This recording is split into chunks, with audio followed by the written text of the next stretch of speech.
Alors, je ne sais pas si mon micro marche bien. Vous m'entendez bien? Parfait, ok, donc excellent. Donc bonjour de nouveau à ceux qui nous ont rejoints entre-temps. Ce matin, on commence une série, une nouvelle série en lien avec Noël. Et d'ailleurs, petite question pour tout le monde. Euh, Qu'est-ce que Noël vous inspire? Euh, je veux dire, le vrai Noël, hein, j'entends. Qu'est-ce que ça vous inspire? Les échanges de cadeaux?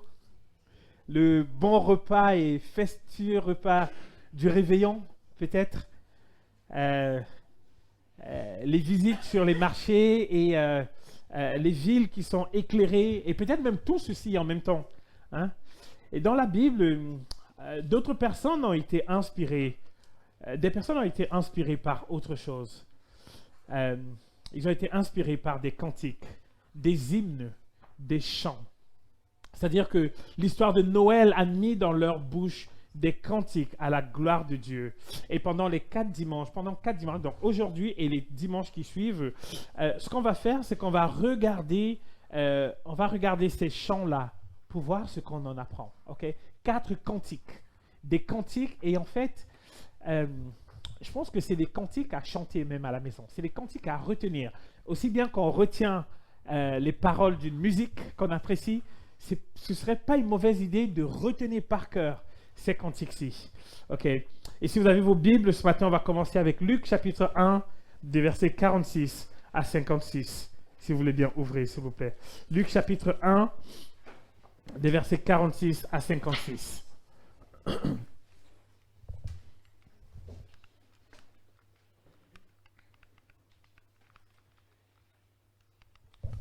Luc chapitre 1, 46 à 56. Et je lis. Et Marie dit, mon âme exalte le Seigneur, et mon esprit se réjouit en Dieu, mon Sauveur, parce qu'il a jeté les yeux sur la bassesse de sa servante. Car voici désormais toutes les générations me diront, bienheureuse, parce que le Tout-Puissant a fait pour moi de grandes choses. Son nom est saint. Et sa miséricorde s'étend d'âge en âge sur ceux qui le craignent. Il a déployé la force de son bras. Il a dispersé ceux qui avaient dans le cœur des pensées orgueilleuses. Il a renversé les puissants de leur trône. Il a élevé les humbles. Il a rassasié de bien les affamés et il a renvoyé les riches à vide. Il a secouru Israël, son serviteur, et il s'est souvenu de sa miséricorde, comme il l'avait dit à nos pères, envers Abraham et à sa postérité pour toujours. Marie demeura avec Élisabeth environ 3 mois, puis elle retourna chez elle. C'est la parole du Seigneur. Vous avez compris qu'on va parler du cantique de Marie aujourd'hui. Et ce cantique s'appelle le Magnificat. Ok? Le Magnificat, puisque c'est le premier mot, Magnificat, c'est le premier mot de ce cantique-ci dans la version Vulgate. Ok? La Vulgate, c'est la traduction de la Bible en latin. Okay? Quand on parle de la Septante, c'est la traduction de la Bible en grec, et la Vulgate, c'est la traduction de la Bible en latin. Et dans cette traduction-là, le premier mot de ce chant, de ce cantique, c'est Magnificat. Okay? Et donc ce chant-ci est appelé le Magnificat. Est-ce que des gens connaissaient ce nom-là, Magnificat? Oui, ok, quelques-uns, certains pas. Ok, donc en tout cas, c'est très connu dans l'Église catholique comme étant le Magnificat. Mais avant, il faudrait que je donne quelques éléments de contexte quand même, ok? Parce que là ici, on a commencé notre texte avec et Marie s'en alla, etc. Donc, mais il faudrait un petit peu de contexte pour bien appréhender ce texte-ci. Marie, tout récemment, a reçu la visite de l'ange Gabriel qui lui a annoncé qu'elle serait la mère du Messie. Cette nouvelle va la bousculer considérablement. Okay? Et Gabriel lui a même dit, comme pour lui dire, écoute, voici un indice pour que tu puisses savoir que ce que je te dis est vrai. Voici un indice. Et Gabriel lui a dit, Élisabeth, ta parente, celle qu'on appelle stérile, celle qui est déjà avancée en âge, elle aussi est enceinte de 6 mois maintenant. À votre avis, qu'est-ce qu'il faudrait que Marie fasse? Qu'elle aille voir, merci. Oui, qu'elle aille voir. Parce qu'en allant voir, si elle arrive et qu'elle trouve Élisabeth avec un gros ventre, elle se dit, ah là, probablement, il y a quelque chose dans mon ventre à moi aussi. OK? Et c'est exactement ce qu'elle va faire. Elle va partir chez Élisabeth. Elle va constater qu'Élisabeth est évidemment enceinte. Ah, et là, le doute est effacé. La confirmation est là. Je ne sais pas ce que ça vous fait, vous. Je ne sais pas ce que ça fait à la maman de Kylian Mbappé d'être sa maman. OK? D'être la maman d'un grand joueur de foot. Et je ne sais même pas ce que ça vous fait à vous d'être les mamans de vos enfants. Puisqu'ils sont des stars aussi, au moins pour vous. OK? En tout cas, d'être la maman, de comprendre qu'elle sera la maman du Messie, ça ne la laisse pas indifférente. Tout au contraire, ça la pousse à quoi? À l'adoration, à chanter ce magnifique chant, le Magnificat, l'adoration. Beaucoup de penseurs s'accordent pour dire que l'adoration est innée chez l'homme. Tout homme adore, vous voyez, on adore un bon repas, hachis parmentier, ndolé, lasagne, poundou, riz collé en pois, colombo. On loue une personne qui a de belles qualités ou alors qui a un grand talent. Ah, un grand chanteur ou un bon musicien. On loue une personne qui est comme ça. On loue un bon film qu'on a regardé et on voudrait que tout le monde, que d'autres personnes regardent cela. Et le grand poète français Baudelaire, que certains connaissent peut-être, a écrit que l'homme, en réalité, est un animal adorateur. C'est-à-dire que l'homme, dans le cœur de l'homme, il y a l'adoration. De tout homme, il y a l'adoration. Et donc, finalement, la grande question n'est pas de savoir est-ce que l'homme adore, mais plutôt, qu'est-ce que l'homme adore? OK. Et c'est la réponse à cette question, qu'est-ce que chacun adore? C'est cette réponse qui détermine la destinée éternelle de chacun. En réalité, l'adoration est innée chez l'homme parce que Dieu, quand on regarde de la Genèse à l'Apocalypse, on voit que Dieu veut des adorateurs pour son Fils. Dieu a créé l'homme pour l'adorer. Et même quand l'homme a péché et s'est détourné, Dieu a mis en place un processus, un plan de salut pour racheter l'homme et le ramener à l'adoration. Et l'histoire de la Bible finit sur la Genèse avec quoi? Des peuples de toutes nations, de toutes langues, de toutes tribus, que personne ne peut compter, et qui sont devant le Seigneur. Et qu'est-ce qu'ils font? Ils adorent le Seigneur. Ils chantent à sa gloire jour et nuit. Tu es digne de recevoir la louange, l'honneur et la gloire. C'est ça l'histoire de la Bible. Dieu veut des adorateurs. Et en fait, si Dieu veut des adorateurs, il dit plus tard dans les évangiles, dans l'évangile de Jean, que ce qu'il recherche par contre, ce n'est pas une adoration bon marché. Ce n'est pas une adoration type. Ce qu'il veut, c'est une adoration qui est caractérisée par des choses précises. Et dans l'évangile de Jean, il va dire qu'il veut que ceux qui l'adorent comment?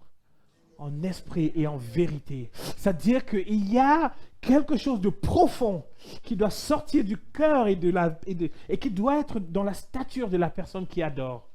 Et c'est ce que Marie nous enseigne ce matin. On va regarder ce texte avec 4 points. Premièrement, on va voir que l'adoration, la vraie adoration, elle est profondément biblique. On va voir que l'adoration est humble. Il n'y a pas d'adorateur qui vient taper la poitrine devant Dieu et dit « Je suis plus grand que toi, mais je t'adore. » Ça n'a absolument aucun sens. On va voir que l'adoration est centrée sur Dieu. Et enfin, on va voir que l'adoration a toujours une raison. Alors, le premier point, c'est l'adoration qui est biblique. Une chose qui ressort clairement dans le texte qu'on a, c'est que Marie, en tant que jeune fille juive, a probablement fait ce que toutes les jeunes filles juives faisaient à cette époque-là. C'est-à-dire que elle a mémorisé les Écritures. Elle a mémorisé dans son cœur la parole de Dieu. Elle n'avait certainement pas de Bible, c'est sûr. Au vu de sa condition misérable et pauvre, elle n'avait certainement pas de Bible. Mais on voit que la seule façon du coup de serrer la parole de Dieu dans son cœur pour connaître la volonté de Dieu, c'était de mémoriser la parole de Dieu, c'était de mémoriser cette parole de Dieu-là. Et comment on sait qu'elle a mémorisé la parole de Dieu? On le sait parce que dans le cantique qu'elle chante, ce cantique-là est rempli, est saturé de la parole de Dieu. Vous voyez? Je veux dire que ce cantique-là est rempli de références à la parole de Dieu de l'époque. Et c'était quoi la parole de Dieu de l'époque? L'Ancien Testament. Ok? Regardez. Dans le Magnificat, au verset 46, il dit « Mon âme exalte le Seigneur ». Dans l'Ancien Testament, on retrouve dans le psaume 34 « Que mon âme se glorifie en l'Éternel ». Dans le verset 48 du Magnificat, « Parce qu'il a jeté les yeux sur la bassesse de sa servante ». Et dans l'Ancien Testament, 1 Samuel 1, verset 11, excellent cantique là aussi de Anne, lorsque son fils Samuel va naître. Éternel des armées, si tu daignes regarder l'affliction de ta servante. Verset 48 toujours, car voici désormais toutes les femmes, toutes les générations me diront bienheureuse. Et Léa, qui est la femme de Jacob, dans Genèse 30 va dire que je suis heureuse, car les filles me diront heureuse. Verset 49 dans le Magnificat, il est dit « Parce que le Tout-Puissant a fait pour moi de grandes choses. » Et dans le psaume 126, on voit « L'Éternel a fait pour nous de grandes choses. Nous sommes dans la joie. » Dans le verset 49, une fois de plus, il est dit « Son nom est saint. » Et dans le psaume 111, ou même dans le psaume 99 encore, on voit « Il a établi pour toujours son alliance. Son nom est saint et redoutable. » Quelques années après cette histoire-ci, Jésus, le fils de Marie, va enseigner que c'est de l'abondance du cœur que la bouche parle. Et donc, on comprend que dans ce chant de Marie, ici, il n'est pas juste question de paroles en l'air, de paroles bien agencées. C'est pas ça. Son cœur est rempli, saturé de la connaissance de Dieu, de la parole de Dieu. Et c'est de là que jaillit la louange et l'adoration qu'elle donne à Dieu. À ce sujet, frères et sœurs, un puritain a écrit, il s'appelle Stephen Charnock, il écrit que sans le cœur, il n'est point d'adoration. C'est une mise en scène, c'est un rôle que l'on joue sans être véritablement cette personne que nous incarnons. Nous sommes un hypocrite au sens propre du terme. Nous sommes des comédiens. L'adoration n'est donc pas uniquement au sujet de ce que on ressent. Elle est premièrement, elle est surtout au sujet de la vérité de la parole de Dieu qui remplit nos cœurs et qui ensuite ressort naturellement dans notre adoration. Frères et sœurs, je veux dire par là que, vous voyez, dans juste 9 versets, vous voyez comment Marie sature son adoration de la parole de Dieu.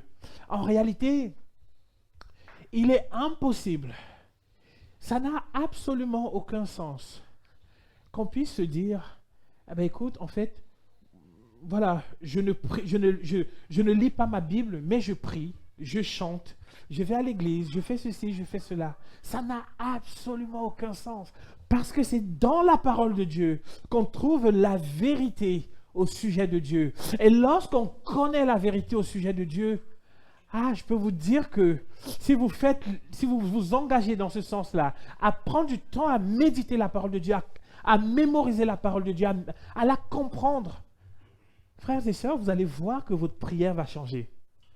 Même l'expression, le langage de votre prière sera de plus en plus collé, adapté au langage et à la vérité de la parole de Dieu. Ça sera de moins en moins des paroles en l'air, bien agencé pour faire joli, pour donner un genre, pour faire comme si on est très spirituel. Mais en réalité, la vraie louange va découler de ce qu'on connaît de Dieu. Le deuxième point, c'est que l'adoration est humble.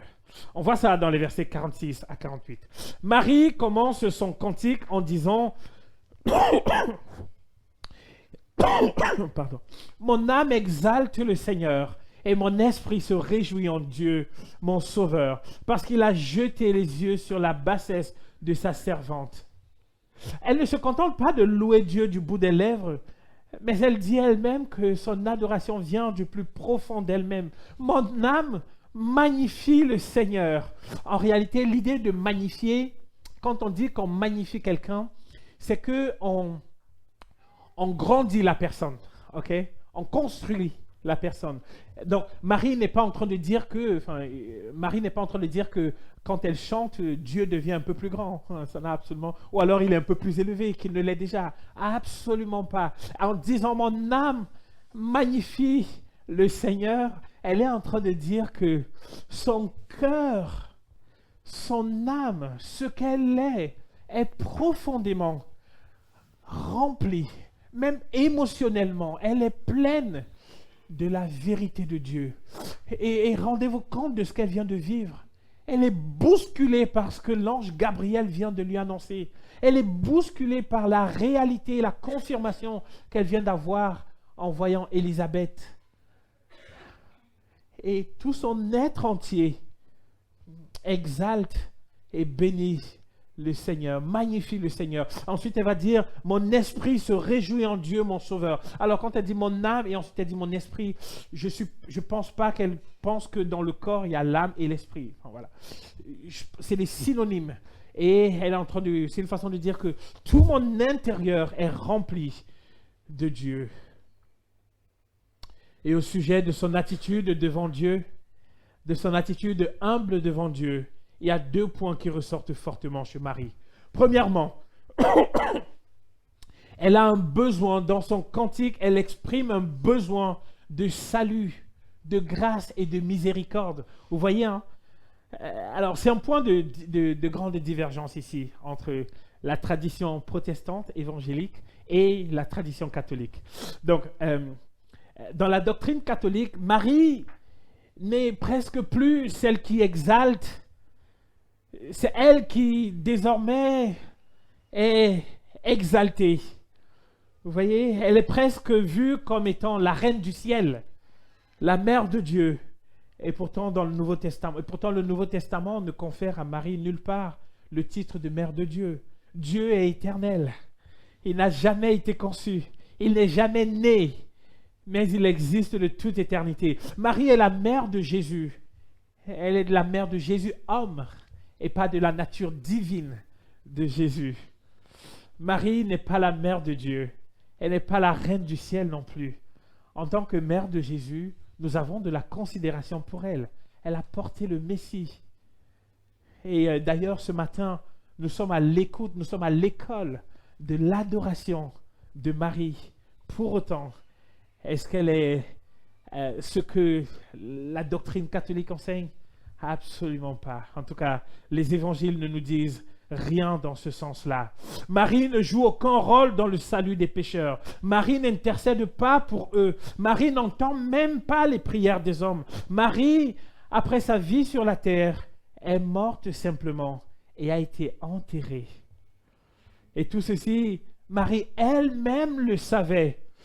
Et ce qu'elle dit dans son cantique montre à suffisance qu'elle se savait pécheresse et qu'elle savait que elle voyait dans son propre cœur ce besoin désespéré d'avoir un sauveur. C'est ce qu'elle dit. Mon esprit se réjouit en Dieu, mon sauveur. Vous voyez, elle est humble devant Dieu. Elle vient l'adorer en disant, Seigneur, tu es mon sauveur. Le deuxième point qu'on voit, c'est le statut de servante du Seigneur. On voit ça dans le verset 48. Il dit quoi? Il dit, parce qu'il a jeté les yeux sur la bassesse de sa servante.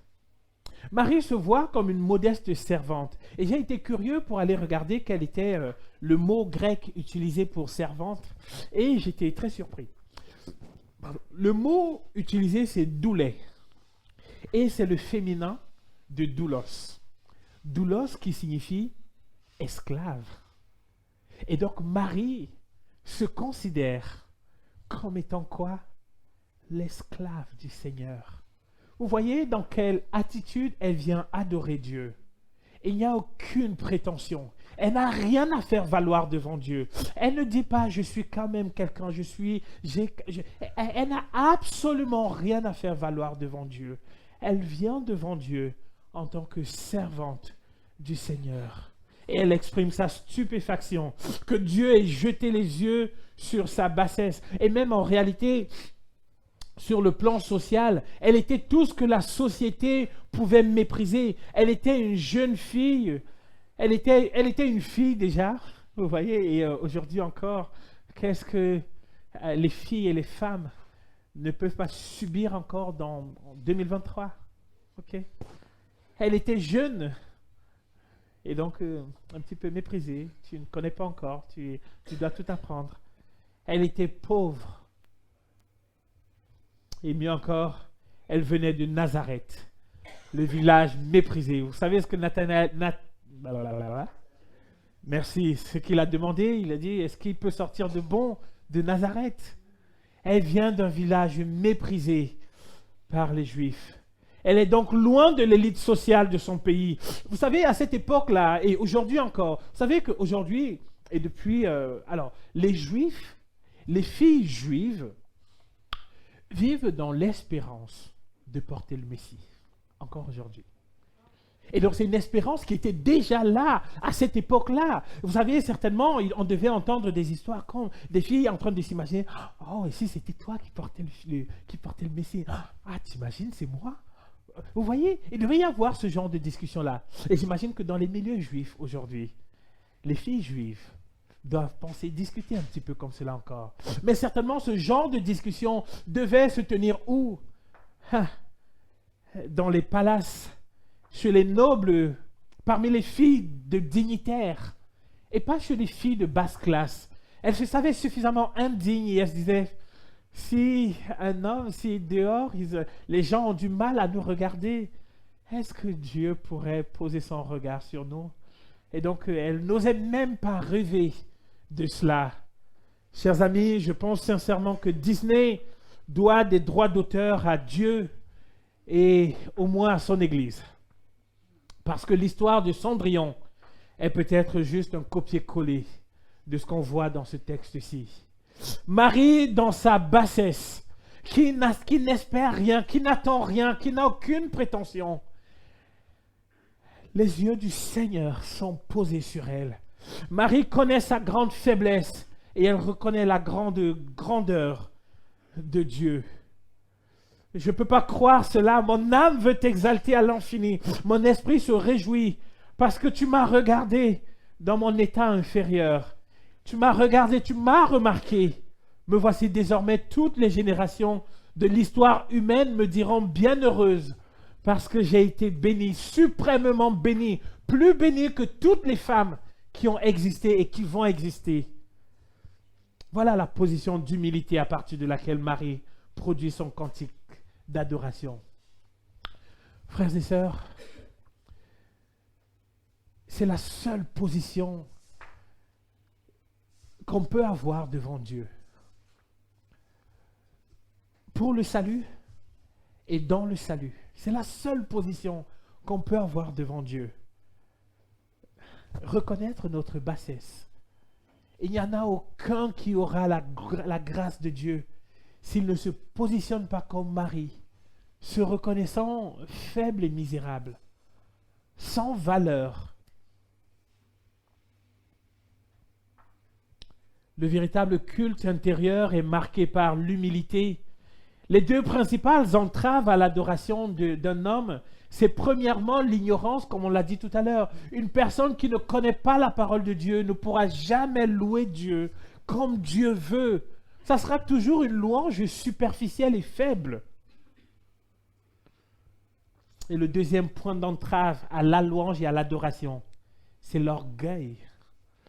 Une personne orgueilleuse ne loue personne d'autre, n'adore personne d'autre qu'elle-même.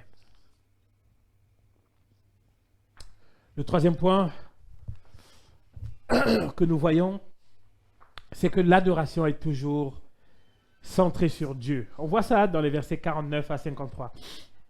Et au moment où je veux commencer cette partie, je souhaite m'arrêter quelques instants pour remercier du plus profond de mon cœur notre équipe de louanges, Wélina, Audrey, Adèle, Sonia et toutes les personnes qui s'engagent à la louange ici. Et je dis merci parce que au-delà d'être d'excellentes musiciens et de très bonnes chanteuses, vous avez toujours eu le soin de nous servir des chants, non pas ces chants qu'on entend, qui flattent l'ego de l'homme et qui le mettent au centre de l'histoire biblique.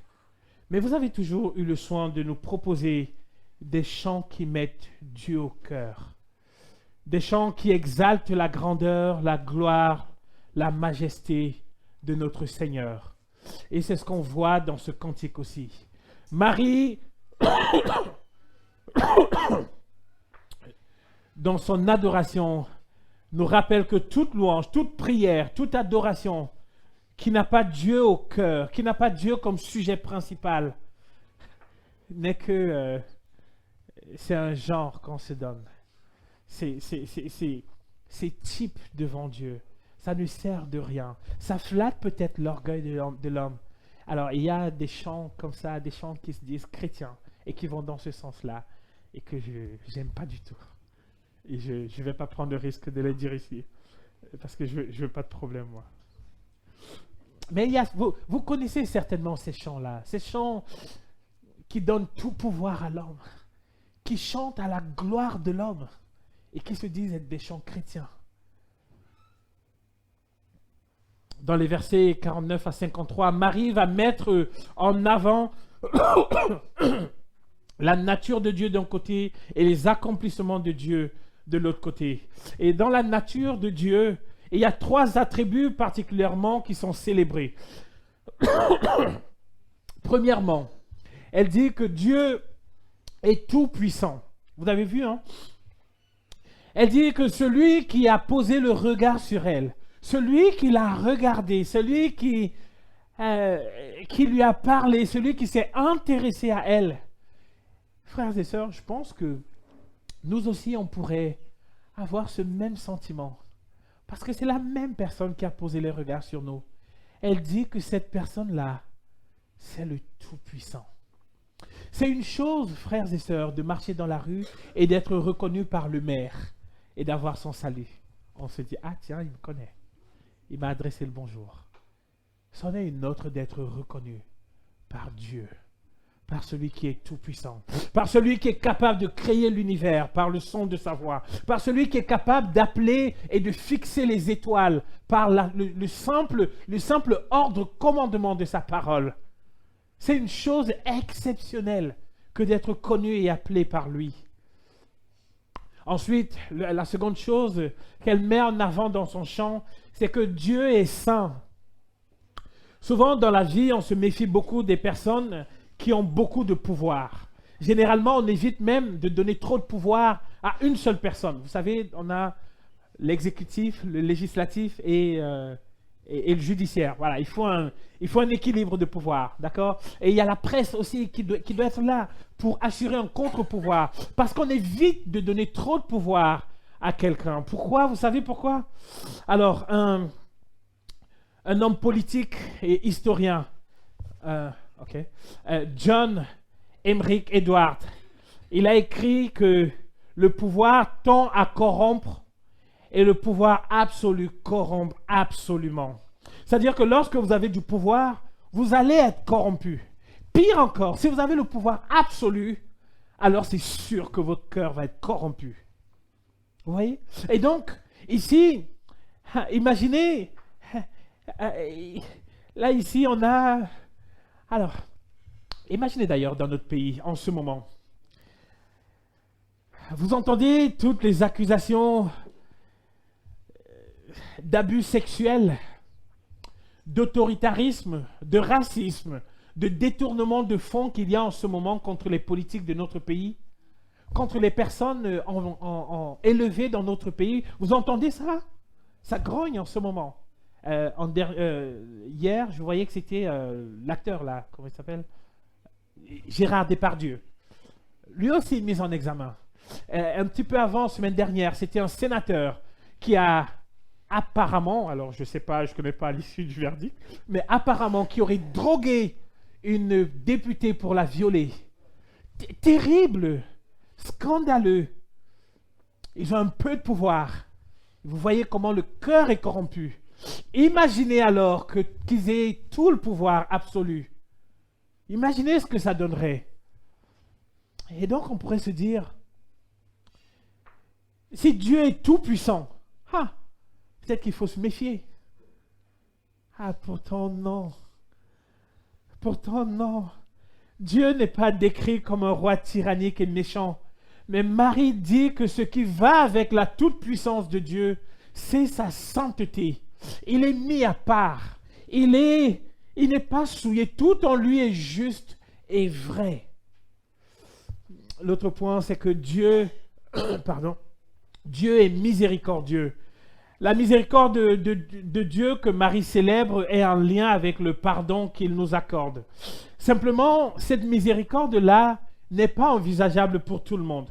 Vous voyez, elle a précisé. Elle dit,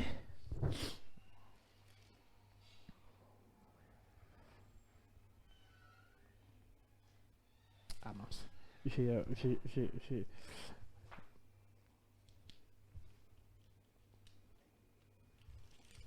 ok, excellent. Elle dit au verset 50, « Et sa miséricorde s'étend d'âge en âge. » Sur tout le monde? Absolument pas. Sur ceux qui le craignent.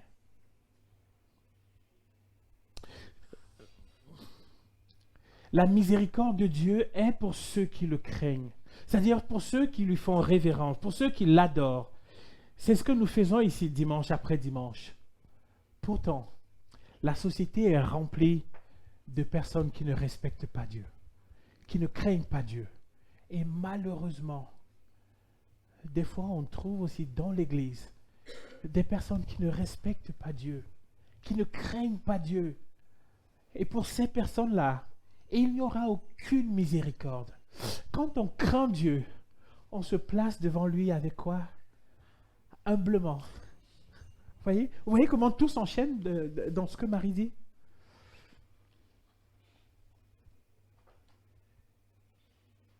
Vous voulez savoir si vous respectez Dieu? Vous voulez savoir si vous craignez Dieu? Répondez honnêtement à cette question, frères et sœurs. Est-ce que la volonté de Dieu a un impact sur vos vies? Je veux dire, lorsque Dieu dit de pardonner, est-ce que votre désir de vengeance est trop important?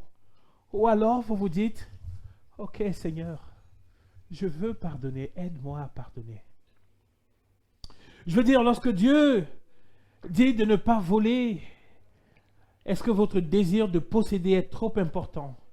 Ou alors vous vous dites, « Seigneur, je veux t'obéir. Pourvois et je te fais confiance pour pourvoir à mes besoins. » Lorsque Dieu parle de pureté, est-ce que la satisfaction de vos désirs et pulsions est plus importante? Ou alors vous vous dites, Seigneur, je veux t'obéir et je crois qu'en toi, j'ai tout ce qu'il me faut. J'ai plus de satisfaction que tout ce que ce monde est capable de me donner. Frères et sœurs, est-ce que la volonté de Dieu a un impact sur vos vies? Si vous dites non, je fais ce que je veux, alors vous ne respectez pas Dieu. Et si vous ne respectez pas Dieu, il n'y aura aucune miséricorde pour vous. Le deuxième point que Marie met en avant par rapport à Dieu, c'est les accomplissements de Dieu. On a vu tout à l'heure que dans le Magnificat, le chant de Marie regorge d'allusions et de références à l'Ancien Testament. Et en fait, le point principal qui définissait la théologie de l'Ancien Testament, c'était l'affirmation fondamentale suivante: le Seigneur, Dieu Tout-Puissant, règne. Je veux dire que si pour nous aujourd'hui, quand on nous demande qu'est-ce que vous croyez dans la Bible, on dit nous croyons dans l'Évangile, la bonne nouvelle. Pour ceux qui avaient l'Ancien Testament, si on leur demandait de résumer la Bible, ils diraient le Seigneur Tout-Puissant règne. Okay. C'était ça l'évangile pour eux. C'est-à-dire que le Seigneur, il n'y a rien dans ce monde qui existe sans que Dieu sans que Dieu n'ait agi. Dieu, non seulement il règne, mais il gouverne aussi. Il n'est pas comme le roi d'Angleterre. Le roi d'Angleterre règne, mais il ne gouverne pas. Dieu gouverne. Il organise tout. Et même la poussière, la trajectoire de la poussière qui se déplace dans l'espace est guidée par la souveraineté absolue de Dieu. Quelle sécurité on peut avoir de savoir ça, frères et sœurs. C'est-à-dire que si Dieu guide toutes choses, il guide l'histoire du monde, alors on sait que nos vies sont en absolue sécurité entre ses mains. Okay? Si Dieu gouverne l'histoire du monde, ça veut dire qu'il est aussi celui qui construit les royaumes et qui détruit les royaumes. Okay? Et en parlant de royauté, Marie va dire, il a renversé les puissants et leur trône, et il a élevé les humbles. Marie fait beaucoup de contraste entre la force de Dieu qui renverse ceux qui se croient forts et qui ne le craignent pas et qui ne sont pas humbles. Le bras puissant de Dieu les renverse, et pendant qu'il les renverse, il remonte ceux qui sont humbles devant lui. Et lorsqu'elle parle des trônes qui sont renversés, Marie pense certainement aux différents rois qui ont existé dans l'histoire. Elle doit penser à Nebuchadnezzar, à Pharaon, à Alexandre le Grand, à Jules César et même peut-être à Hérode. Vous savez que les rois de l'époque, pour montrer leur puissance et se comparer aux autres rois, ils comparaient la hauteur de leur trône et la matière avec laquelle était fait leur trône. Est-ce que c'est fait en ivoire? Est-ce que c'est fait en or? Et aussi, la longueur de leur robe. Vous savez, ils marchaient comme ça et ils se pavanaient. Comme pour dire, pour affirmer leur puissance, il n'y avait personne au-dessus d'eux. Simplement, ce qu'on voit et ce que Marie dit ici, c'est que, en marchant comme ça, avec toute puissance, dans leur robe, il arrivait des fois qu'il y ait un accrochage sur leur robe et que finalement, leur robe se déchire et que leur royauté tombe. Marie dit qu'à ce moment-là, ce n'était pas un hasard. C'est Dieu qui faisait tomber leur royauté. À côté, au verset 53, il dit que Dieu rassasie de bonnes choses ceux qui avaient faim. Il les renvoie les riches les mains vides. Encore une fois, ce contraste. Il rassasie ceux qui ont faim et il renvoie les riches les mains vides. Est-ce que Dieu est contre les riches? Absolument pas. Mais Dieu juge et il jugera les riches qui se confient en eux-mêmes. C'est cette richesse-là que Dieu jugera. Et qu'est-ce qu'il fait? Il va les juger comment? Et il le fait déjà dans ce monde des fois. Il leur enlève... Vous savez, c'est terrible pour quelqu'un qui est riche ou alors qui se vante de quelque chose et qui est fier et orgueilleux de ça. Imaginez qu'on le lui enlève. Ce serait la tristesse et la désolation totale. Et c'est ce que Dieu dit ici, qu'il va renvoyer les riches à vide.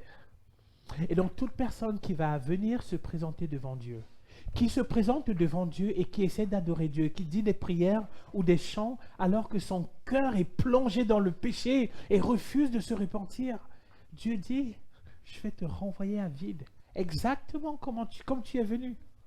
Il n'y aura rien pour toi. Et pourtant les pauvres et les humbles, il dit qu'il va les rassasier. Le dernier point rapidement, c'est que l'adoration a toujours une raison. À la fin du texte, regardez ce que Marie dit. Elle dit, comme il l'avait dit à nos pères, il a secouru Israël son serviteur et il s'est souvenu de sa miséricorde, comme il avait dit à nos pères, envers Abraham et sa postérité pour toujours. S'il y a une chose qui fait la différence entre nous et Dieu, une chose en plus, j'ai envie de dire, c'est que Dieu n'oublie jamais rien. Ce que Dieu promet, il le fait. Et lorsqu'on voit une promesse dans la Bible, on peut même déjà la considérer comme étant accomplie. Pourquoi? Parce que Dieu est fidèle et il sera fidèle pour accomplir sa promesse. Ici, Marie est en train de dire que Dieu s'est souvenu de la promesse qu'il avait faite à Abraham et à ses pères. Quelle était la promesse que Dieu a faite à Abraham? Je lis pour terminer dans Genèse chapitre 12.